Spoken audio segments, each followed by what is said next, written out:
Hello everyone, welcome back to my channel. কেমন আছো তোমরা সবাই? আশা করবো তোমরা সবাই ভালো আছো, আর আমিও ভালোই আছি। এখন ঘড়িতে বাজে সকাল 9টা, আর এই যে দেখো এখানে আমার ভাত হয়ে গেছে, ভাতটাও গুড় করে দিয়েছি। আর ইন্ডাকশানে করে নিয়েছি এখানে ডাল সিদ্ধ, প্রেশার কুকারে করে।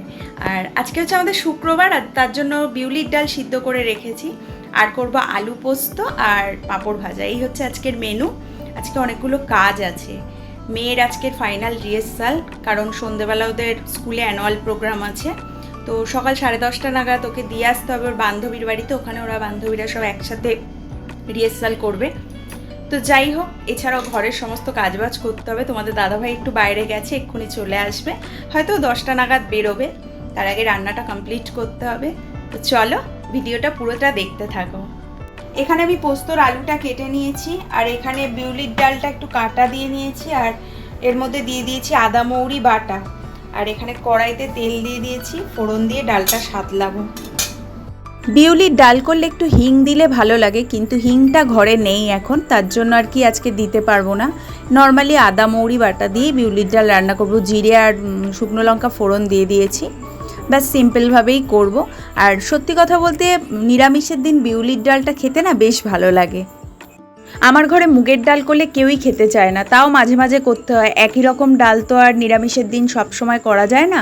যেমন মঙ্গলবার আর শুক্রবার আমরা সপ্তাহের মধ্যে 2 দিন নিরামিষ খাই, তার জন্য একটু ঘুরিয়ে ফিরিয়েই করতে হয়। আর মটর ডালটা আমরা এমনি খেতে পারি না, তার জন্য মটর ডাল ভিজিয়ে বড়ার তরকারি করেই খাই বেশিরভাগটা। অনেকে মটর ডাল এমনি নর্মাল ডাল করে খায় ঠিকই, কিন্তু জানি না কেন আমার নিজেরও ভালো লাগে না, আর আমার ঘরে কেউই খেতে চায় না। এদিকে আমার ডালটা হয়ে গেছে, আর পাঁপড়টা ভেজে নেব, নিয়ে তারপর পোস্তটা ওই তেলেতেই বসাবো।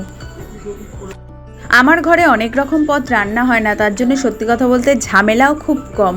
রান্না করতে কিন্তু আমার খুবই কম সময় লাগে, কিন্তু ঘরের কাজবাজ সারতেই আমার সারাটা দিন কেটে যায়। টুকটুক টুকটুক করে বিভিন্ন রকম কাজবাজ করতে করতে না সারাটা দিনেও যেন মনে হয় কাজ শেষ হয় না।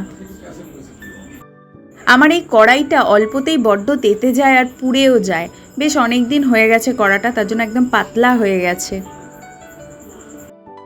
এদিকে তোমাদের দাদাভাইও চলে এসছে, ও স্নান করতে যাবে এক্ষুনি। স্নান দান করে পুজো দিয়ে তারপর খেয়ে দিয়ে বেরোবে। আর মেয়েকেও অল্প একটু ভাত দেবো, ও খেয়ে তারপর যাবে ওর বান্ধবীর বাড়িতে রিহার্সালে। তো আমাকে দিয়ে আসতে হবে গিয়ে। আর বাইরে সত্যি কথা বলতে এত রোদ্দুর উঠেছে কি বলবো, বেরোতে ইচ্ছা করছে না। ভাদ্র মাসের রোদ্দুর পুরো গা জ্বালানো রোদ্দুর যাকে বলে। আর এদিকে দেখো একটা বাটিতে আমি অল্প একটু পোস্ত বাটা তুলে রেখেছি। যখনই পোস্ত বাটবো পোস্ত করার জন্য তোমাদের দাদাভাইয়ের জন্য একটু তুলে রাখতে হয়। ও পোস্ত বাটা দিয়ে গরম ভাত খেতে খুব ভালোবাসে।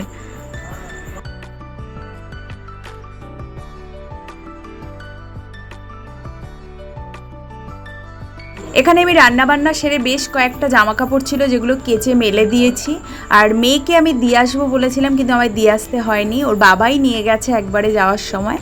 ওকে ছেড়ে দিয়ে ওর বাবা অফিসে চলে গেছে। আর আমি ঘরের কাজবাজগুলো কমপ্লিট করে আবারও যাব ওখানে, কারণ হচ্ছে ওকে রেডি করতে হবে। রেডি করিয়ে একেবারে ওখান থেকেই নিয়ে চলে যাব স্কুলে। মেয়ে যেই বান্ধবীর বাড়ি রিহার্সাল করতে গেছে, ওর মা হচ্ছে আমার বান্ধবী। তো ওখানে আবার বেশ মাঝে মাঝেই যাওয়া আসা হয়। ইদানিং করে যাওয়া আসাটা একটু কম হচ্ছে, তার কারণ পড়াশোনার প্রেশার এতটাই বেড়ে গেছে মেয়েদের, তার জন্য সেভাবে সবসময় যাওয়া হয় না। কিন্তু আগে আমরা বলতে গেলে প্রায় দিনই ওদের বাড়িতে গিয়ে আড্ডা মারতাম, গল্প করতাম, তারপরে সময় কাটাতাম বেশ অনেকক্ষণ। তো আমি তো চলে এসেছি ওদের ফ্ল্যাটে। এবার হচ্ছে গিয়ে ওকে রেডি করাবো, রেডি টেডি করিয়ে তারপরে স্কুলে নিয়ে যেতে হবে। তো এখানে ওরা 3জন বান্ধবী একসাথে আছে, 3জনে একসাথে রেডি হয়েই যাবে।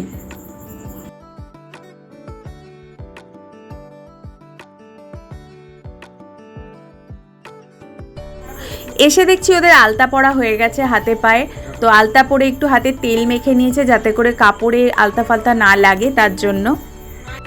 কয়েকদিন ধরে রিহার্সালের জন্য সব বন্ধুরা এক জায়গায় হচ্ছে, আর সত্যি কথা বলতে নাচের থেকে আড্ডা হচ্ছে বেশি।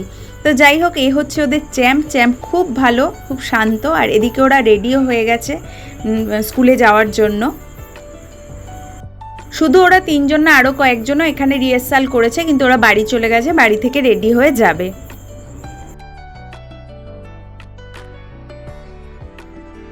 তারপর ওরা চলে এসেছে স্কুলে, এসে দেখছে প্রোগ্রাম শুরু হয়ে গেছে। তো একটা নাচের পরেই ওদের প্রোগ্রামটা মানে ওদের নাচটা ছিল। ওদের এই অ্যানুয়াল ফাংশানটা অনেক বড় করে হয় প্রতি বছর, কিন্তু সেই তুলনায় এবছর একটু ছোট করে হয়েছে, স্কুলের মধ্যেই স্টেজ করে হয়েছে। তো যাই হোক, যেমনভাবেই হোক না কেন, স্কুলের প্রোগ্রাম বলে কথা, ওরা কিন্তু বেশ অনেক দিন ধরে এই প্রোগ্রামটা নিয়ে মানে খুব উৎসাহিত ছিল। আজকের অবশেষে প্রোগ্রামটা হলো। তো যেহেতু ওরা ক্লাস 9-এ পড়ে, তার জন্য এবছর উৎসাহটা ওদের অনেকটাই বেশি, কারণ নেক্সট ইয়ার ক্লাস 10-এ ওদের স্কুলের নিয়ম আছে যে কোনো প্রোগ্রামে পার্টিসিপেট করতে দেয় না স্যার ম্যাডামরা। তার জন্য এই বছরটাই হচ্ছে ওদের কাছে লাস্ট বছর। তো আজকের ভিডিওটা একটু ছোট হয়ে গেল। ভিডিওটা তোমাদের কেমন লাগলো অবশ্যই কমেন্ট করে জানিও, ভালো লাগলে একটা লাইক করে দিও। আর যারা আমার চ্যানেলটাকে এখনও অবধি সাবস্ক্রাইব করোনি অবশ্যই সাবস্ক্রাইব করে রেখো। তো ফিরে আসবো আবারও একটা নতুন ভিডিওর সাথে, ততক্ষণের জন্য তোমরা ভালো থেকো, সুস্থ থেকো, টাটা, গুড নাইট।